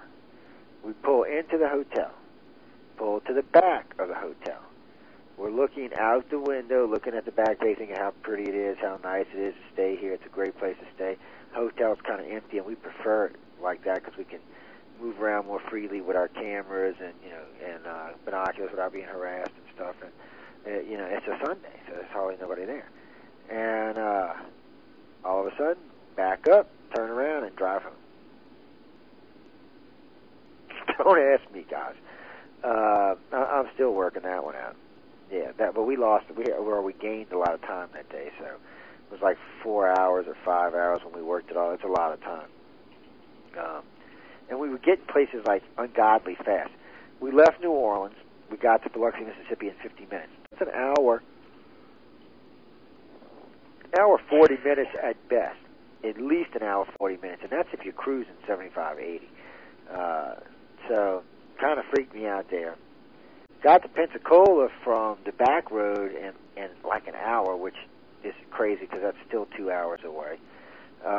Then we just disappeared for like 5 hours in Pensacola. I don't know what the hell we were doing, driving around in circles, I guess. And we drove down to Destin and back, which is like an hour round trip, or an hour and a half round trip. Don't ask me. It was a weird day. It was a weird day with about 5 gained hours. The mileage, now this is another weird thing. The mileage on my car was right, but we only got gas once. So we put 786 miles on my little Toyota Corolla on 1 tank of gas. Sorry, guys. The car does get about 400 miles a tank, but we always fill up the tanks around 350, which means I had to get gas at least twice. And I would have probably stopped on the way home and filled it up because gas is way cheap at the Mississippi-Louisiana State Light. Right now it's $2 a gallon. It's actually, I think it's $1.99 a gallon. That was $2.11 last weekend we were there. And down here it's about $2.20. So a lot of times I'll fill up on the way in. Don't know. I have no idea. And see, I hardly carry cash anymore. I'm always using my credit card, my debit card. And we started doing that about 8 years ago because we record all of our transactions now. Because when we were just using cash all the time, you don't always know what might have went on. But with the credit card, well, you got to, somewhere you had to physically swipe that card. So it gives you a time reference and a day reference and stuff like that in case of weird stuff like this. So we always use the card. And, nope, got gas one time. And this is what really freaks me out. When we got the gas one time, we'd only had about a half a tank of gas in the car, so I stopped in Mississippi and got gas. So that meant when I got to Florida, I should have been in a half a tank. When I got down to Destin and got back to Pensacola, I should have been on just about on empty, maybe a little under a quarter. And I should have been getting gas before I got back on the interstate to come back to New Orleans, which was 4 hours away. And that's another thing. We left, we got from Pensacola, Florida, right there at the Shell station at the exit 110, to the Silver Slipper Casino in Bay St. Louis, Mississippi in an hour. That's a 3-hour drive, guys. It was like 9:30, and it was 10:30, because we gambled for 2 hours. Well, we gambled for about an hour, and then we had breakfast, and then we drove home. It was about 12:30, 1 o'clock, I think, and we drove home. It was just wild. But, things like that you got to wonder about. I mean, come on, we just drove down here and turned around and drove home. For what reason? What the hell went on? And we were in the car, and technically we were in the car 12, almost 13 hours. And wasn't even tired when we got home. The last weekend we went and rode around for about 8 hours and was exhausted. Now this is twice we've been down there and we've done this. We drove down, were there all day, messed around, did this, did that, did this, came back, but just drove home. I don't know. It's weirded me out a little bit. Haven't really recovered any memories, so I'm not sure what the hell's going on there. But still, weirds me out. Now, Blue Mountain Beach, which is further down, and there's a lot of cool places down there to stay, too. Matter of fact, there's a whole section back there. What do we call it? It's like gingerbread land. It's just a weird place, guys. If you ever get a chance to get down there, it's... No, I wasn't talking about that. I was talking about all those little cottages and all. But anyway, it's down there around Blue Mountain somewhere. There's a road down there with all these little villages that you can stop in and stay and stuff like that. It's really nice because, like, Blue Mountain has its own little restaurants. It's got 2 or 3 little restaurants. It's all exclusive little condos and all. It's all hidden back there. And, you know, a lot of my friends are like, God, it's got to be outrageously expensive. Not really. If you go in the summertime, yeah. I mean, a house rents for a week up there like $2,500, and but this time of year it doesn't. Usually they'll do weekend packages for about $200, maybe $3, depending on what you want to see. You get a nice place. Usually though it's a 3-day minimum. Some of them do it 2, but usually it's a 3.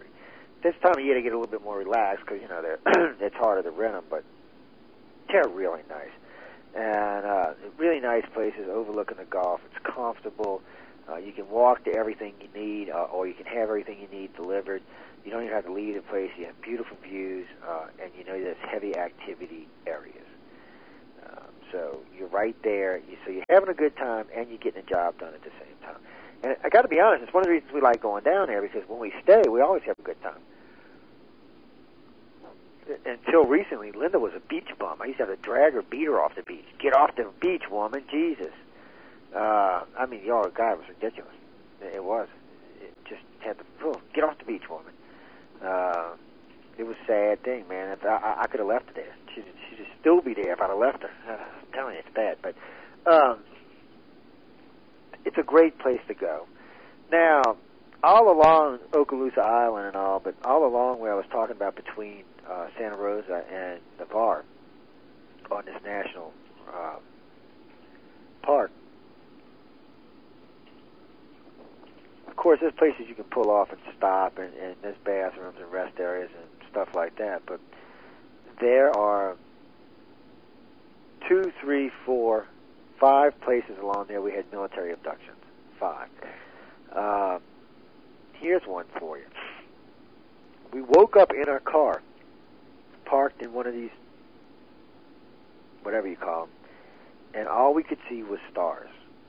It reminds me of 2001 when Dave sent the stars. Lynn and I woke up at the same time, looked over at each other, looked out, never raised up because the seats were laid back, never raised our heads up, but looked around. All you could see was stars. Out the back window, out the front window, out the side windows, out the moonroof. We had a moonroof. And now, it's not unusual in Pensacola. Pensacola's got some pretty beautiful skies. Not like this, though. Oh, not like this. It was, I don't even know how to put it into words. It was just like stars. Everywhere. Stars. There were literally just millions of them, and they were intense. But that's when we kind of realized about the holograms or the green room. I call it the star room because of those stars. But because of that night is when I realized E.T. can image just about anything, and I figure that's what they do in a lot of situations. Instead of, like they used to do in the old days, instead of just throwing you down and doing this and this, a lot of times they will leave you in a familiar environment. I think that's why sometimes people think that the abductions happen in their bed. Or the procedures happen in their bed, I'm sorry, not the abductions. Because every now and then you get some contactees that talk about the procedures. I really think that's what it is. I think they're being imaged to think that because they feel more secure. It bothers me that E.T. even thinks about those kind of things, to be honest with you. But it does seem that it works that way because, you know, of the different contactees we talk to. It's a strange phenomenon. But the Greys are interesting, and they do seem to be prominent down there in Gulf Breeze. There seems to be other stuff that goes on down there, and there's definitely military stuff that goes on there, but they do seem to be very prominent down there. And one of the other reasons that I like Gulf Breeze is because of this little stretch I'm talking about and the night of the stars in the car. Because of that, we started going out there. We'd go out there about midnight, and we'd drive from one end of this road to the other end of the road, and we would list the cars that we seen. And we would go out and see where the people were. And then we'd come by about 2, and then we'd come by about 3, and then we'd come by about 4. What was interesting, between about 2 and 5, if you went and looked for the people, you could go look in the cars. They weren't there. If you could go look out on the beach. Now, we had starlight, we had Q-beams, and we had binoculars, and there was nobody on these beaches anywhere. Anywhere. You couldn't find anybody. About 5:30, 5:45, you'd come by, and you would look in the cars, and it was like they were just waking up. You could see people stretching. When we walked up to the cars, there was nobody in there. This still goes on down there, y'all. If you live in this area, you can get down there. This is still a regular occurrence down there. I can't say that it's every night, but it's a lot. I know it's every weekend. Every weekend that we've ever went down there and set this up, we've seen this. Now, maybe it slowed down. Maybe it stopped since the hurricanes and all, but I don't know. It's like the night we seen the ship on the beach. We're in Navarre, right not far from where that hotel is. There's a little convenience store and all in the corner right there, a little restaurant. We're out on the beach. We're walking down. We parked our car. We're walking through the sand, walking to the dunes. We walk around the dunes, okay? And Linda and I both said we saw a ship. I don't mean a spaceship, I mean a ship, like an ocean liner on the beach. Well, this is physically impossible, by the way. Granted, the Gulf of Mexico could easily carry a ship like that, but it could never get in that close to shore because it's too shallow for too long a ways out for a ship that big to get in. And of course, you know, there would have been all kind of people around it, warning signs, and this, that, and the other thing. So, well, we noticed it was a ship. Okay. Well, there was people getting on and off the ship while it was in the sand. Then we noticed you could see, you know how ocean liners have those windows, that kind of rectangular shaped windows that run across the front and wrap around the side? Well, we could see that. We could see people moving in there. Well, in recovered memories, it was a ship. It was a ship that was landed, and they were taking, and I mean, they were taking them. It was those condos and all I was telling you about. I mean, literally, there must have been a couple of hundred people on the beach, and they were taking them all. As far as I know, it's the biggest mass abduction I've ever been a witness of that I can remember. It's not to say there haven't been bigger ones or small, but it's the only one that I remember. I got bits and pieces of other stuff I kind of remember, but still. I mean, when you recovered the memories, I mean, it's just phenomenal. This thing is landed on the beach. I've always had a hard time determining what it was because I don't think it was a saucer, but if it was a triangle, it was a big one because you couldn't see the ends of it from where we were underneath it. And they were just escorting these people into this thing and taking them. Nobody was fighting, nobody was crying, nobody was bitching.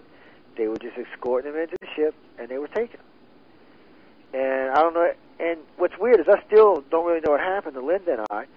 I know there was a flash, and then we were standing there. But we also gained an hour that night. We didn't find that out for like a month or two later because of something we found in our car. But we gained an hour that night. And can prove it. That's the best part. It's, as far as I know, it's the only case that there was actually proof to because there was witnesses to where we were all throughout the night at particular times. So we could actually say where we were, even though what happened before we left from where we were. It's cool as hell. And it's wild, but it's cool. But anyway, we walked around Dune, we seen the ship, and it was just such a weird experience. Because there was a fog, it was just so strange. But you see, I'm leaving out a lot here, guys. I got to be honest with y'all. I'm just touching on these to give y'all an idea where they were and some of the stuff that we've experienced down there. There's been times when we have been on the beach, on this same island, and have seen the aliens coming on the water and taking people off the beach. There's been witnesses with us that have seen this. One occasion, I always call them surfing aliens because it looked like they were surfing on the water. They were actually kind of hovering over the water. But we watched them take people on both sides of us. It's not the first time. Wasn't the last time either. Like I said, on a few occasions, at least 5 or more, that we've been down there. If Linda and I, there's probably 5 times with Linda and I have seen this. Probably 5 times we've been with somebody that's either seen people getting abducted or been there when the Greys made themselves present. It's a strange thing, but there's a lot that goes on in this area. I've told Linda this before. If I could actually make the kind of living I make here there, I would move there. I would move there and just open up the Gulf Breeze branch of ICAR, and I'd turn over ICAR to somebody else, and that would be all I'd do, because that's how much stuff there is there. It's incredible, and I tell people all the time, literally, if you've got the money and the time, and you can go spend a week or 10 days down there just bumming around up and down the coast, because what we used to do in the old days is we would take a couple of grand, get in the car and drive and spend like a day or two in a hotel, drive to another hotel, spend a day or two, drive to another hotel, and keep going east down the coast. And usually we would have more than one experience along the way. But it's crazy. And to me, it's just crazy because there's been witnesses with us.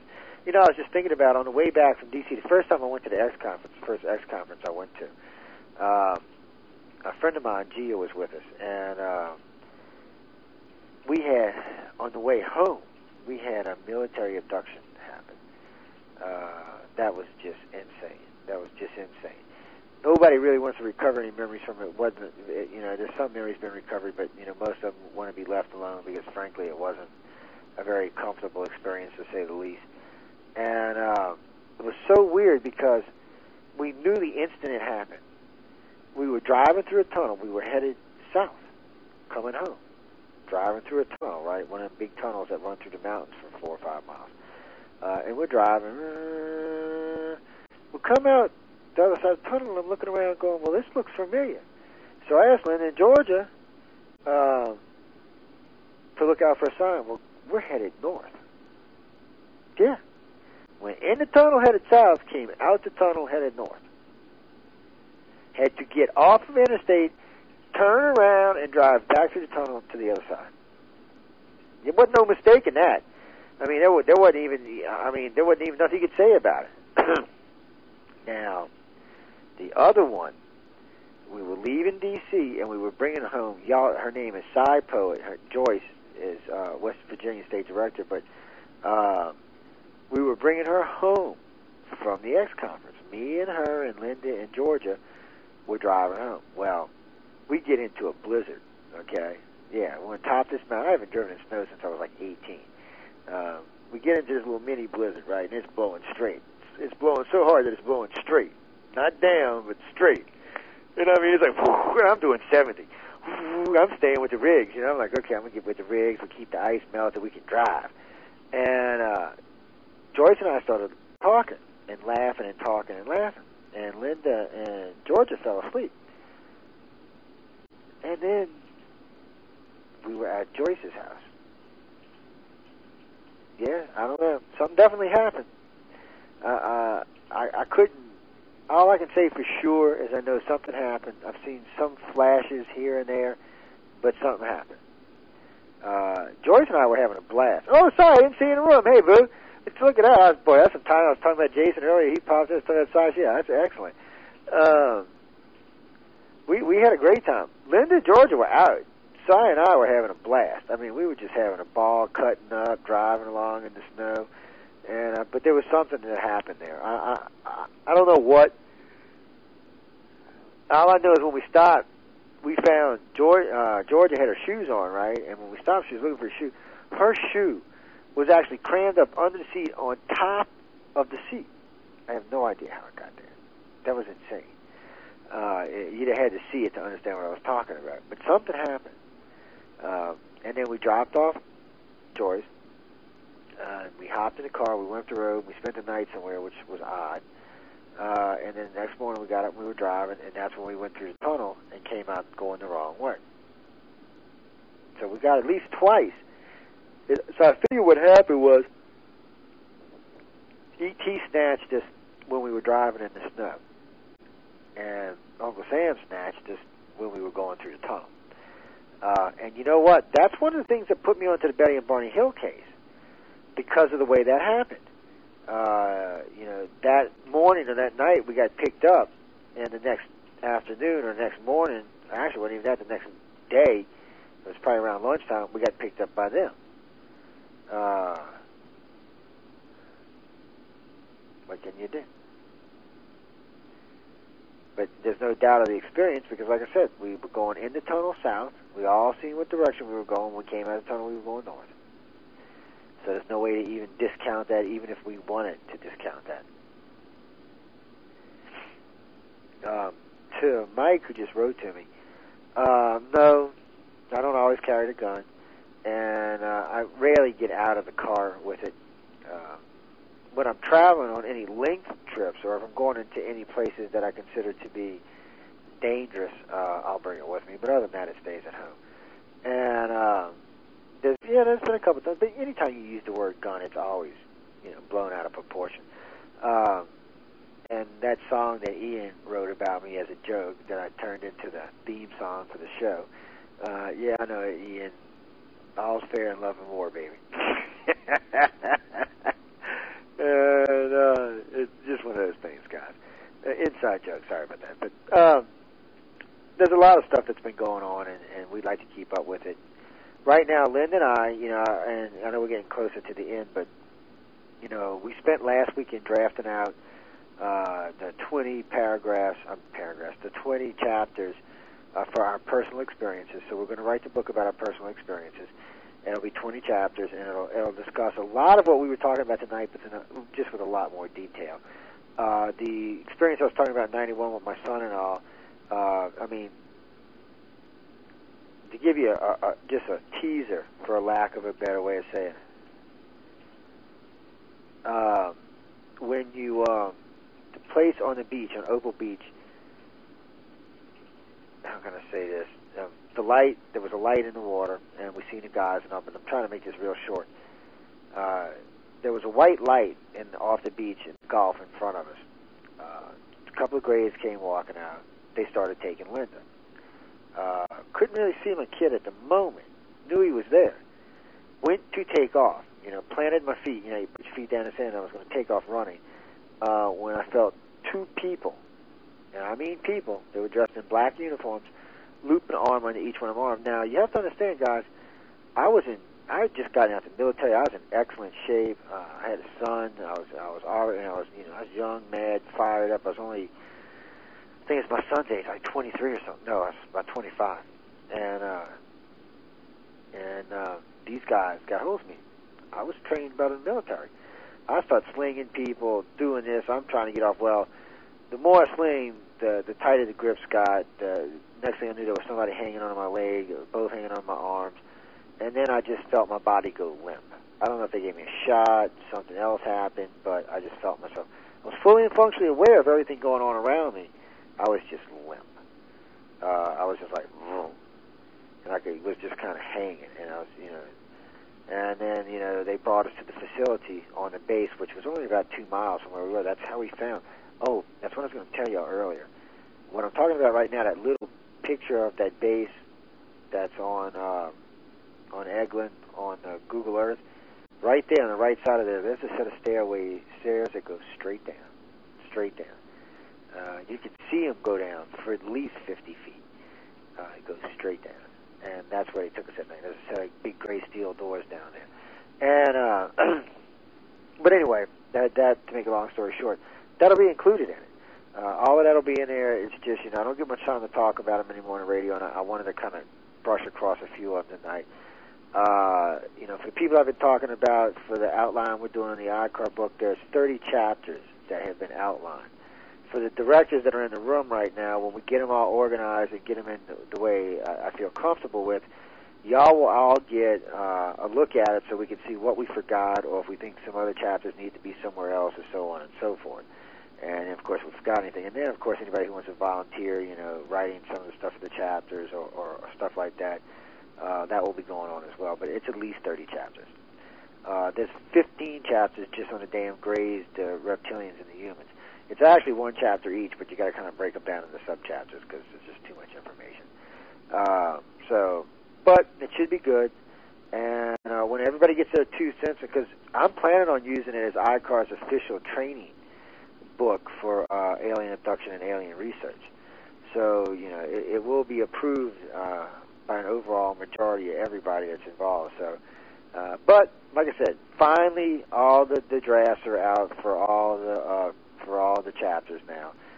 So that was the hardest part, is figuring out what we want to write about, how we want to write about it, and so on and so forth. And now it's just filling in the chapters. And I've got 3 I'm pretty much filled in my head already, and I'll probably bang some of that out this weekend.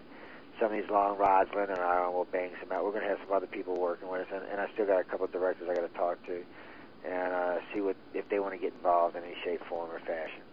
And, but it should be pretty interesting. It goes into a lot of detail about a lot of stuff. And there will be a chapter on hypnosis. There will be a chapter on remote viewing. I can't guarantee everybody's going to like what's going to be in them, but, so be it. Hypnosis, everybody knows how I feel about hypnosis already, so that's not a big deal. And it's pretty much an overall organization feel. We've always been like that. Even before ICAR existed, we've always been like that. We've always been kind of tough on it. And we'll state, our feelings about it, if it can be used or how it can be used, and things along those lines. But that's just a very small part of what we're going to be talking about. That's more of a warning for contactees not to let people plant shit in their heads. I've said this before. It's not that I don't think hypnosis doesn't serve a purpose. I really do, in some cases, think it can be used to get memories. But I have to be honest. I would have to say in 80 or 90% of the cases, I think it does more harm than good. If it's not done by a really, really good researcher, I think you are planting memories and adding to what's already there. And, of course, that just screws stuff up even more. That's why we try every possible way to recover memories. And I got to be honest about this, too. One thing the chat groups have taught me, if you get 6 or 7 contactees in a room together, and usually in this group, there's like probably 20 or 25 in the room tonight, if you get them together, they're going to talk alien. And the more they talk alien, the more memories that come up. I have watched people who had just blocks just open up and just pour out. And they're not being ridiculed, they're not being picked on, and the information is flowing out. And sometimes there's researchers like myself in there or other members of the organization or friends that pick up on this stuff.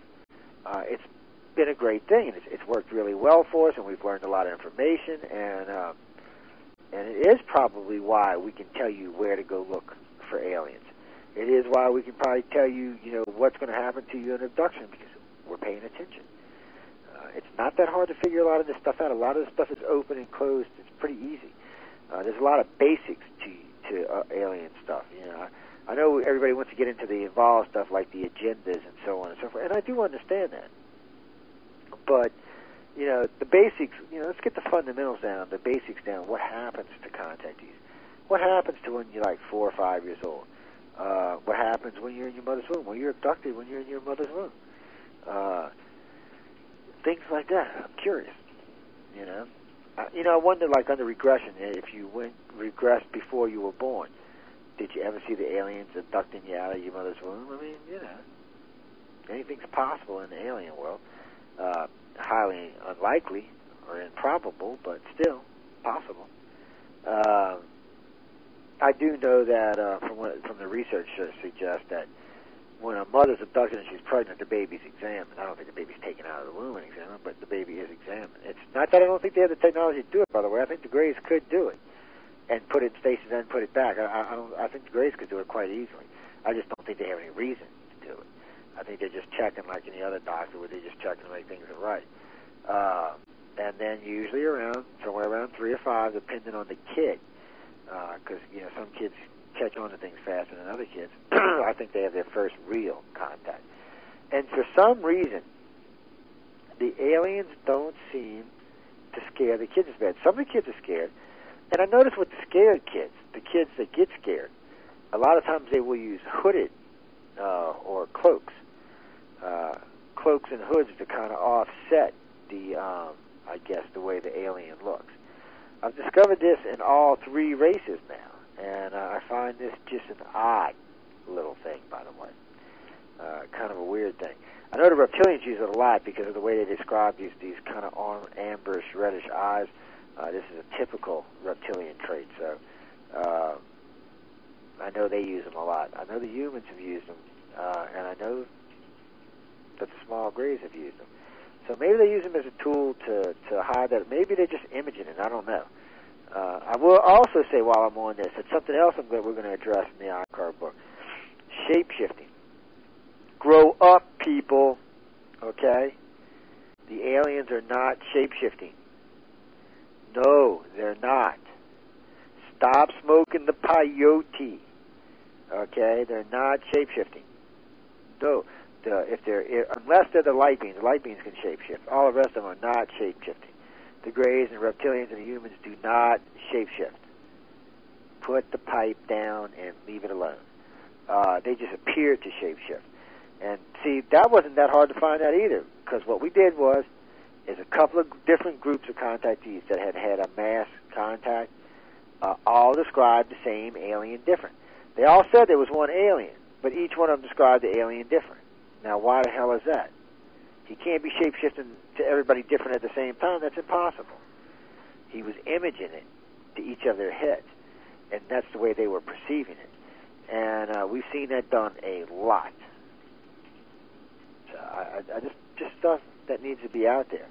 Because I want people to get, not that and the Greys are weird. The way they move. And see, this is something else, and this is what's really hard to translate to some of my field investigators. Seeing a Grey move, if I'm talking to someone who's seen a Grey, when they go to describe the way he's moved to me, I will know right then and there if they have actually seen a Grey or not. Right then and there. It's like when people are telling me about reptilians, there's certain things the way they do things that if I don't hear that, I know they haven't seen one. There's just certain things that you can take to stone. The human aliens as well. There's just certain things they do that are prominent in all abductions, and it don't even matter what kind of abduction it is. If it's good, bad, or indifferent. There's certain characteristics to these aliens that are always prominent in each species, and it's like humans. We all have, some bad habits, but it's there. It really is. But anyway, guys, I want to tell everybody I had fun tonight. I really wanted to get more in depth into some of this stuff, but 2 hours never seems to be enough time, especially when I get to ranting and raving. Got a couple other things going on. Something else I wanted to tell y'all before I left, but I don't remember this, so I'm going to go make me a steak sandwich and come back and post the archive and listen to it, see if I'm going to leave it up or not, because I hate listening to myself. It makes me just kind of insane. I have to listen to them every so often just to see, but what? By the way, I'll tell y'all what. Any questions before I go? I'll leave 15 minutes for questions before I run out of here. Any questions about anything y'all heard tonight? Let me bring up my Facebook to be fair, because I don't think I have my MySpace on. But y'all want my son to tell y'all hi? He's scared to be in the radio. He's scared of y'all people. He's scared y'all might hurt him.